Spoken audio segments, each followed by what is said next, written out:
नमस्कार दोस्तों। तो इसमें हम लोग दोस्तों सीखेंगे पदार्थवाद, और या कह सकते हैं इसको बाजार। ये दोस्तों बाजार।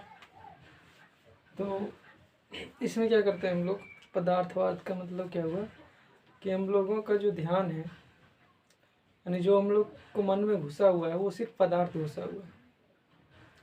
यानी कि जब भी सोचते हैं हम लोग तो कोई चीज़ खरीदना है, कोई चीज़ खाना है, कोई चीज़ से आपका अधूरा लग रहा है, आप अपने आप को अधूरा महसूस कर रहे हैं, अतृप्त महसूस कर रहे हैं, तो हम लोग का ध्यान कहीं ना कहीं जाता है पदार्थ की तरफ। यानी हम लोग का आँखें पदार्थ की तरफ देखता है। तो पदार्थवाद इसी को बोलेंगे, क्योंकि हम लोग पदार्थ की तरफ जाते रहते हैं। आप बाज़ार जाएंगे तो आपको कई सारे वस्तुएं दिखेगी और उसमें आप लालच में फंस जाएंगे, और कहीं ना कहीं इससे भी आंतरिक जो चीज़ें हैं वो है कि हम लोग को अंदर से ही महसूस होता है कहीं ना कहीं कुछ हम लोगों के अंदर कमी है। तो उसको पूरा करने के लिए हम लोग कोई भी सामान को खरीद लेते हैं और उससे सोचते हैं कि इससे खरीद लेंगे तो हम लोगों का जो अंदर से जो इच्छा है वो पूरा हो जाएगा। यानी कि इसको खरीदने के बाद हम लोग फिर बेचैन नहीं रहेंगे, चैन मिल जाएगा। तो पदार्थ की तरफ हम लोग का हाव भाव एनी टाइम रहता है, क्योंकि भीतर में क्या है, हम लोगों का अज्ञान है, अज्ञानता है।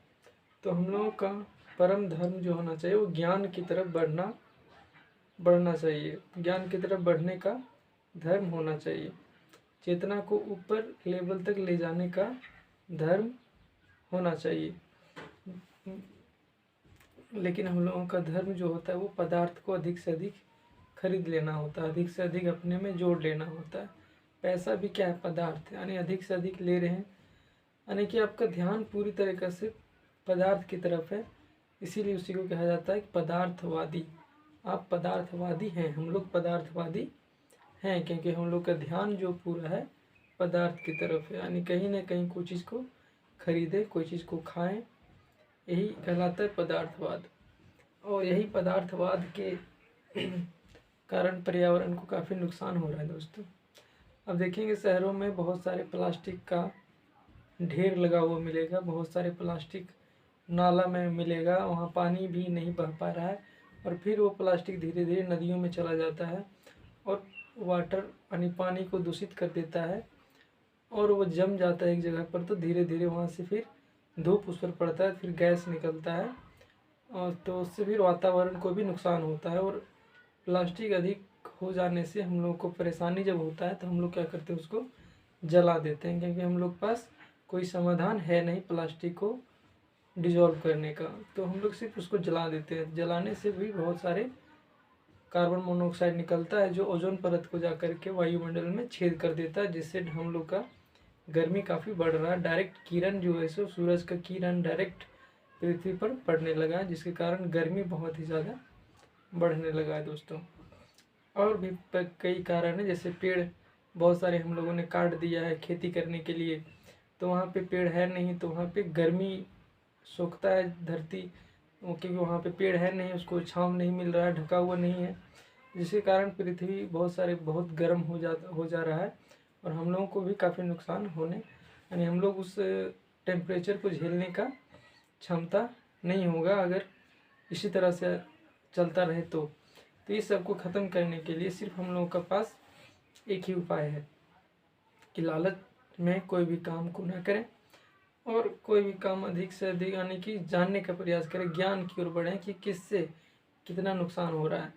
पहली समस्या हम लोग के मन में ही आ जाता है, यानी उसी से समस्या क्रिएट होता है। यानी कि जो सेंसिटिविटी होती है वो पहचान लेता है कि हम ये काम करेंगे तो आगे नुकसान होगा, लेकिन अज्ञानता के कारण हम लोग समझ नहीं पाते हैं और कोई भी चीज़ की तरफ लालच के चक्कर में चल जाते हैं, जिससे काफ़ी नुकसान लोगों को होता है। यानी कि मान्यता में हम लोग चलने लग जाते हैं कि एक कोई कर रहा है तो उसी के हिसाब से समाज पूरा करने लगा है, और उसी से पृथ्वी को काफ़ी नुकसान हो रहा है दोस्तों। तो कहीं ना कहीं हर चीज़ के पीछे अज्ञानता ही है, तो ज्ञान की तरफ हम लोगों को बढ़ना चाहिए दोस्तों। मैं बार बार ये बात बोलता हूँ आप लोगों को कि ज्ञान ही हम लोगों का बहुत ही जीने का मूल आधार है। अगर ज्ञान नहीं है आपके पास तो आप समझ लिए अंधे कुएं में डूबे हुए हैं। आपको कुछ ही पता नहीं चल रहा है कि आप जो भी काम कर रहे हैं वो क्यों कर रहे हैं, किसके हिसाब से कर रहे हैं।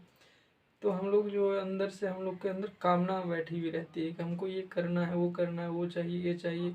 और कामना कहाँ से आती है? तो समाज से आता है और भी सोशल मीडिया से आता है कि आपको ये इतना पैसा कमा लेना चाहिए, आपको ये काम कर लेना चाहिए। ये सारी चीज़ें बहुत सारे आते रहते हैं। तो वो कामना उन्हीं लोग का रहता है, लेकिन हम लोगों को लगता है कि वो कामना हम लोग अंदर उठ रहा है तो लगता है कि हम मेरा कामना है वो, और उस कामना को पूरा करने के लिए हम लोग अंधाधुंध दौड़ पड़ते हैं, जिससे कारण काफ़ी हम लोगों को नुकसान होता है। बाद में वो पूरा भी नहीं हो पाता है।